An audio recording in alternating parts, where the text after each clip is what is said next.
But how do you sit and talk about a 25-year-old who's murdered in cold blood that has the same you as you?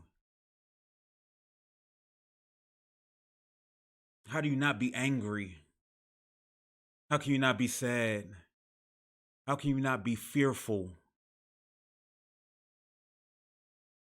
for your own life, for the life of your kids, for the life of your family, the friends, acquaintances, the brother who you don't know that you just pass in the street? It's triggering when we're watching these videos and we're reading these stories. It's traumatic. Secondary trauma. And we know trauma produces PTSD. And so when I see and I read, because I didn't watch the video, and I read incidents like this, I think about my time in Bloomsburg University, a predominantly white town where I went to college, and I see Confederate flags on trucks, and I'm being called nigger, nigger, nigger, right? We got to make the distinction, even though for me it's all the same. I think about the times when I've gone into stores and I've been watched. I think about times I've gone into elevators and purses have been clutched. I think about going to universities to work with the beard and they say, "Well, you've changed." Right? Because we understand how intimidating the black body of a black man can be. I sit and look at the outrage from black folk everywhere, and I feel the pain. I feel it. I feel the pain. And then I sit and watch our white counterparts being able to sit and post. They're able to just scroll past this story. They're able to post about Gold's Gym selling 50 memberships since reopening. They can argue about the government interfering with our civil liberties. Yeah, I don't have that privilege.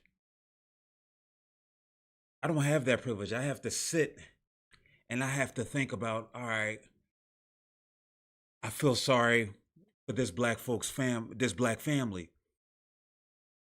I feel sorry for other black folk in that town who are frightened. I feel sorry for black folk all around the world. I feel sorry for self.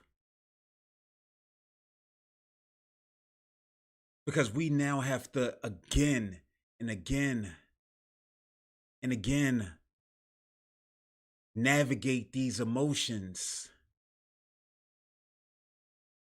They say heavy is the head that wears the crown, but what happens when you get tired of wearing the crown? What's left? We don't have a choice.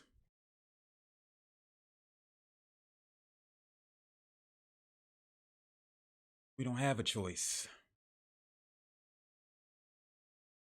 Ahmaud Arbery didn't have a choice. They tried to bring up a shoplifting offense that he had in high school as justification for murder. Meanwhile, I'm sitting here watching this white woman who spat on two white people in a store here in Philly, and she gets an article written about her. She gets to tell her point of view. Like, hey, you know what? Yeah, I was just in a cranky mood that day. She's allowed to be in a cranky mood that day.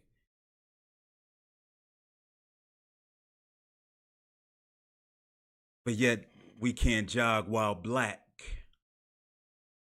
put that on the list that we can't do for damn sure. Because we already know we can't barbecue while black.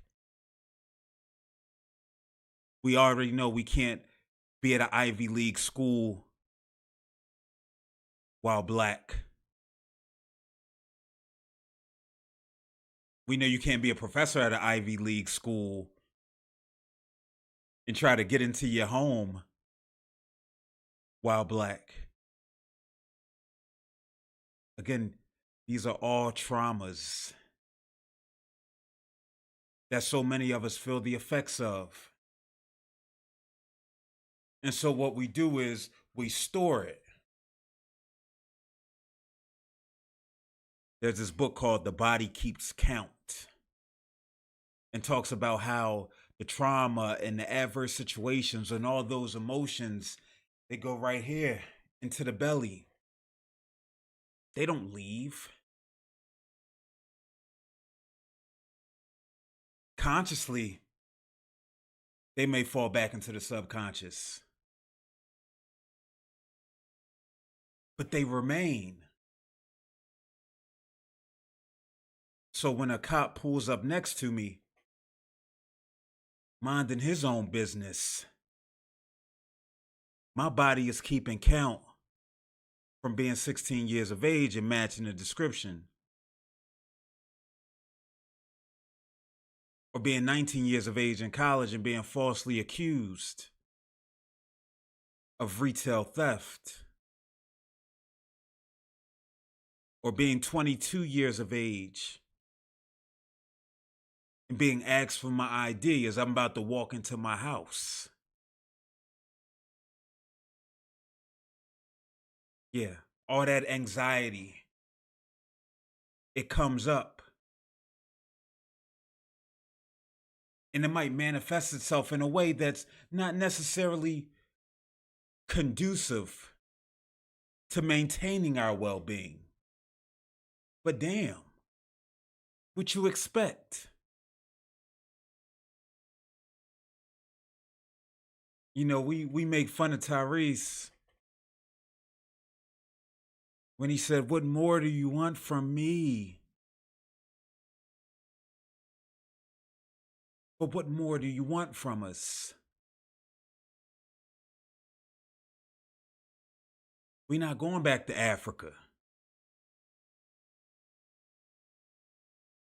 As much as we hate it, we're Americans.